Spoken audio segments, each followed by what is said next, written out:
அது டேங்க்ல ஊந்துட்டுன்னு சொல்றீங்க. முந்தானாத்தே தண்ணி எடுத்துட்டேன்னு சொல்றீங்க. நேத்து குழந்தை ஊந்துட்டுன்னு சொல்றீங்க. அப்ப குழந்தை உயிரா இருக்கணும்ல? எப்படி தூக்குனீங்க? அப்புறம் கொம்பு விட்டு தேடி தூக்கணும்ன்றாங்க. அப்ப எப்படிதான் தூக்குனீங்க? என்னதான் நடந்தது குழந்தைக்கு? அதெல்லாம் தெரியாம எப்படிங்க இதெல்லாம் விடுறது? எல்லா ஊருக்காரும் வந்து கூட்டமாட்டாங்க. இதே இருக்கிற குழந்தைய வந்து சொல்லணும் இல்ல, உங்க குழந்தைய காணோங்க. குழந்தைய கடத்தி போயிட்டு தான் பாரு வந்து காணான்னு சொன்னாலும் தேடணும். அதுவும் சொல்ல பக்கத்துல போலீஸ் ஸ்டேஷன்லாம் சொல்லி தூரத்துல இருந்து போலீஸ் மாவட்ட குழந்தை இறக்கிட்டாங்க. பெத்தவங்களுக்கு சொல்லாத அப்ப ஏன் அம்மா பேர் உங்க பாதுகாப்புக்கு வச்சுக்கினா அந்த குழந்தைய அப்ப நீங்க என்ன பண்ணீங்க? அந்த குழந்தைக்கு நடந்தது என்ன? அதுதான் எங்களுக்கு தெரியணும்.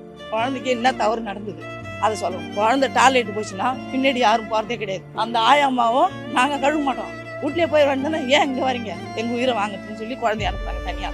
அதுலயே போய் ஆய் போனாலும் ஒண்ணுக்கு போனாலும் காலை அதுலயே வரணுமா. அவங்க யாரும் வந்து பார்க்க மாட்டாங்க. எங்க பேர புள்ளி வந்து சொல்லுது, ஆயா நாங்க அங்க ஆய் போக மாட்டோம், கழுவ மாட்டாங்க ஆயம்மா பேசுறாங்க.